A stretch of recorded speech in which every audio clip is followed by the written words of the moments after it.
Hey, Boomer. Hey, it's not a victory Monday, but it wasn't a great day for the Patriots yesterday as the Broncos win, the Bills win, and it seems things are tightening up a little bit, but the Ravens and the Cincinnati Bengals have fallen off a little bit over in the AFC. Wow, we are still basking in the glow of that Chiefs loss last night. Can we celebrate that for a moment, please? We can celebrate it if you want, and I understand that, legacies want, they hate each other, so you guys were a legacy team for 20 years, and Patrick Mahomes and Andy Reid have tried to recreate that, and the Texans basically wiped them out. They're falling short. I people were using the D word. It's not accurate. It's not a dynasty. You can't miss the playoffs when Mahomes is in his prime, Boomer. I know that. I'm right there with you. I mean, it was last night was a beatdown. Actually, in the second half, I thought the Chiefs were going to run away with it, quite frankly, because their defense shut down C.J. Stroud. He made like 4 crazy plays out of the pocket. I mean, those are things that you can't defend when an athlete does something like that. But I have to say that it's going to be really interesting. No Joe Burrow, most likely, and no Patrick Mahomes in the playoffs this year. That feels weird to me. Well, looking ahead to this game Sunday here at Gillette, where we are this morning, and the earlier in the season, Patriots beat them, and some, Cam Newton was probably thought it was a fluke. But what when you look ahead to this game and to the New England Patriots and the Bills, what do these guys have to do here to win this football Just game? like they did last time, you got to run the ball down their throat, and you can't turn the football over. Joe Burrow played almost a perfect game until 2 back-to-back interceptions, and he hadn't thrown an interception all year when he was playing. They were managing the game. They had the big explosive plays against the Bills defense, which they are capable of giving up, and we've seen this time and time again.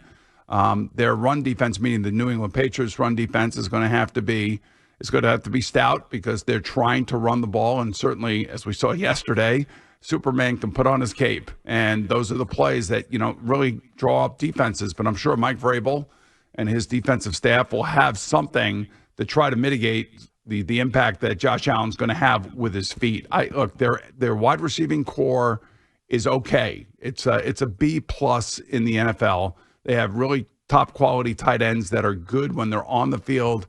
He looks for them quite a bit, and James Cook's a top running back. So their defense can be had. There's no question about that. You cannot turn the ball over against them, and they will turn the ball over to you if you're smart enough, and that's obviously what this thing's going to come down to.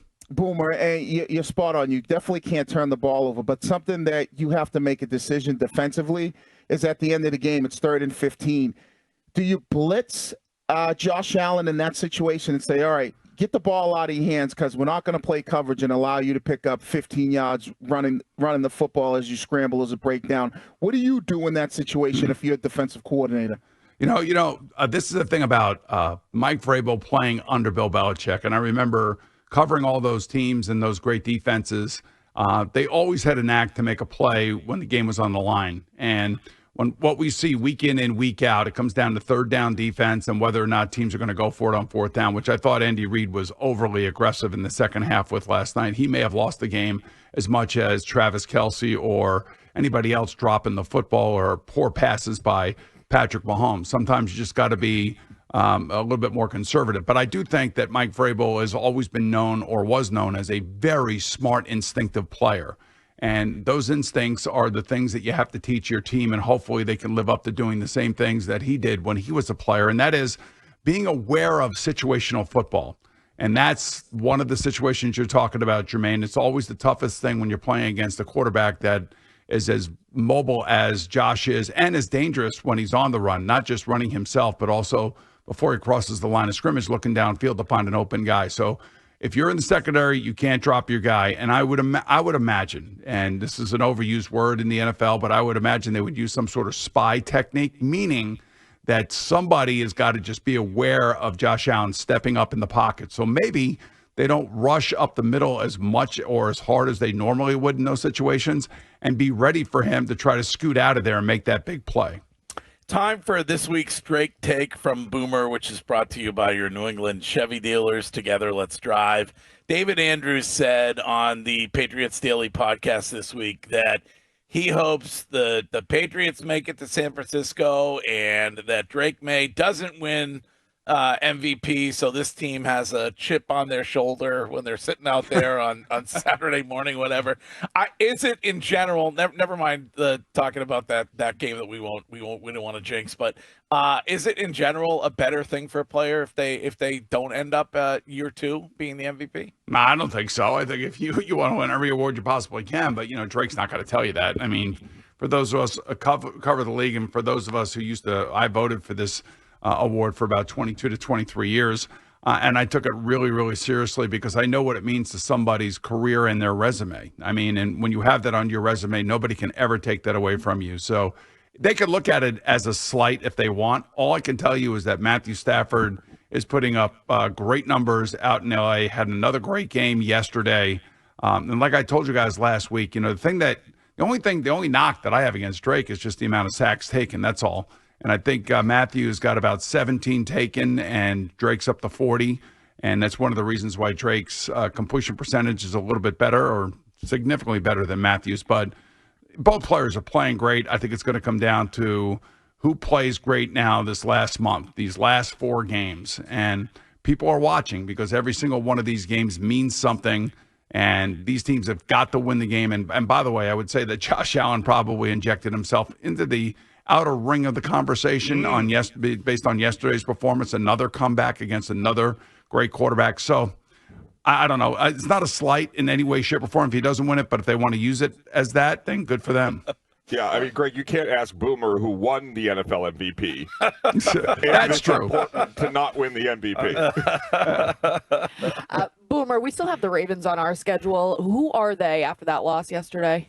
I don't know. They're lost, man. I was wondering going into this game whose offense was going to play better, and it turned out to be Aaron Rodgers and his Steeler offense as opposed to Lamar Jackson in Baltimore. I saw Lamar after the game yesterday giving a couple quotes. He really looked down.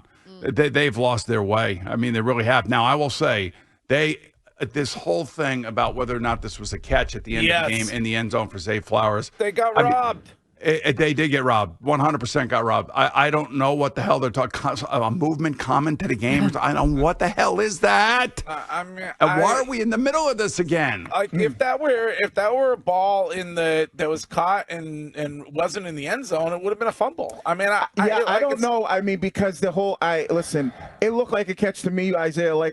But in the end zone, the rules are a little bit different. But in the field, they might have just said that was incomplete. All right, let me ask you this question. Let's say he catches it at the back of the end zone, 2 feet in, out of bounds. Then the ball comes out after that. Right. I mean, that's a touchdown. I mean, if a running back decides to jump over the line of scrimmage from the 1 yard line and he just barely touches the nose of the ball, touches the goal line, it's a touchdown. I don't know. I've watched football. I've played football. You guys have watched it. Jermaine, you played it. Mm-hmm. Let's call it as it is. They got screwed, and I don't care. And I love Gene Steratore, and I'm not out to get the officials, but that was horrendous. But wasn't the implementation of replay so that there were not horrible injustices against teams? That this was a clear wrong call. We're going to fix it. It feels like, especially touchdown catches in the end zone, they create a problem where it doesn't exist. Would anybody have said a word if they didn't even review that touchdown catch, let alone overturn it? Yeah, I don't think any of us would. I think all of us, what we saw was Zay Flowers catch the ball 2 feet in bounds across the goal line in the end zone. Boom, done, touchdown. Over. I mean, how they came up with this, and then listening to the guys doing the game and trying to explain it, and then of course Gene Steratore comes on and talks about it some more. I mean, I'm just as a quarterback, I was just bewildered. I don't know how else to say. Well, pissed is really, I guess, what I was, because I want the right team to win, whether I pick them or not, or I like them or not, or I played for them or not. I just don't want the injustice of losing a game on a call like that. Boomer, can the Colts win without Daniel Jones? No, maybe they'll trade for Joe Flacco. I don't know. I don't know what they're going to do. I feel like their season has just been totally pulled out from underneath of them, and I feel terrible for Daniel Jones because all those years he was here with the Giants, stuff like this happened to him almost every single year, and he's got a reputation now of just being, and I don't want to use the word brittle because that's not right. He's just got an injury bug that has not seemed to leave him, and he's got to deal with that reputation now, which is unfortunate because he was on pace to make between $100 and $140 million, most likely. Boom, listen, I remember your career, but I don't remember it at the very beginning. So I'll ask this question. I don't know if you were born then. No, believe me, I was born. I was born. It was before television. Yeah, I was very young. When you look at a young quarterback like Drake Maye, and I don't know if you're ever in this situation, what becomes the most important thing for the young quarterback, especially late December, heading into the playoffs, on how he has to play and what he needs to do? All right, so interestingly enough, you asked me that in my second year, I kind of was Drake Maye. In other words, the light went on, and I had great coaching around me. I had great players around me like he does, and I was in the right situation to really flourish. And, that was 1985, by the way, Jermaine. I was 10 years old. I do remember the Bears and Patriots Super Bowl song. Right, and you were having a few beers and everything, I'm sure, at that time. But the light goes on. It really does. And you start to really understand what defenses are trying to do to you. He's lucky to have Josh McDaniels as his coach. He's got everything around him that he needs, a quality running game, quality offensive line, even though the offensive line has been banged up. Buffalo's offensive line is banged up, and yet they still score as many points as they did the last two games. So you got to make do with what you have. But I will also say for him, it's just not to put too much pressure on himself. He knows how important these games are, the expectations that come along with them. Stay healthy. Don't drink a lot of alcohol. Don't try to celebrate too much because you haven't accomplished anything just yet. And this is the final run. This is the final turn here, these last four games. And this will determine whether or not you have home field advantage in the AFC, which in this case this year I think is a huge, huge win for the team that gets that. And if they can hold serve and they can keep the home field advantage and get the bye, that is a huge thing for them to look forward to. And that to me would be, I think, the inspiration that Mike Vrabel would bring to this team. Question of the week for Boomer, presented by McFarland Energy, the region's most dependable provider of home heating oil delivery and expert HVAC services at McFarlandEnergy.com.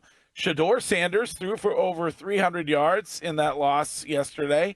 Do the Browns have their quarterback of the future? Boomer? It's one game. I thought he looked really good at times yesterday. I saw a couple of where he planted his back foot, made a decision, and threw it. He's still throwing a lot of short passes, which is fine. He beat the worst team in the NFL. Not going to overreact to it. There are a lot of one-hit wonders. He still has a lot of work to do. And I think what they're really doing with him and what they have done with him is everybody's trying to put him in his place. Everybody's trying to, make him realize that this is a pretty serious deal. I still don't know if they truly believe in him. But I'm glad for him that he played as well as he did yesterday. But in just typical Browns fashion, they ended up losing to the worst team in the NFL. It's unbelievable. You can't. Somebody needs. I'm sure somebody wrote a book. The question is did the book actually sell? Boomer, I would like to personally thank you for keeping Notre Dame out of the college football playoffs. But in all sincerity, why is James Madison a team that if they played Notre Dame would be favored by 3 touchdowns in the playoff over Notre Dame? Well, because they belong to a conference. That's why. I mean, if I were Notre Dame, I'd belong to a conference. Everybody signed up for the same format. They may expand it again because of this kind of controversy. If I were Notre Dame, my argument would be, why is Alabama in front of me? Why with them getting blown out by Georgia in the championship game and having 3 losses? Now, some say the championship games don't matter unless there's a major upset in one of those games.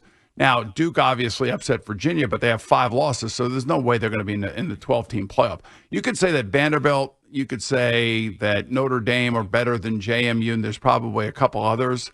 But unfortunately, the way the system is written and the way that it's looked at, they followed it but to the letter of the law. And I am glad that Notre Dame basically didn't get in. And I would just say to Notre Dame, join a conference. If you joined the ACC, you most likely would have been in the ACC championship game. You would have won the ACC, and guess what? You'd be in the college football championship probably as a top 4 team. Right. It's just hard that we were talking about it earlier. Hard to figure when nothing happens with either team, and then Miami jumps them last minute. Like, it's not. It seems like it's based on oftentimes personal preference. Again, I still think it has something to do with being a part of a conference. The other thing too is that I am glad Miami jumped them because Miami did beat them in the beginning of the year. So that's a head-to-head. That's easy. And I know teams change over the course of a season. And if one of these top teams would have lost one of their better quarterbacks, just like last year it happened to one of the teams that lost their quarterback and they fell out of the college football playoff. I understand the committee looks at teams differently at the end of the year compared to where they were at the beginning of the year. But when you have two teams like Miami and Notre Dame, and they did play each other, and Miami won head-to-head, and Miami went on and had the same record and probably played about the same type of schedule. The thing about it, the Alabama situation, is that they're in the SEC, and their schedule is significantly tougher than both Miami and Notre Dame.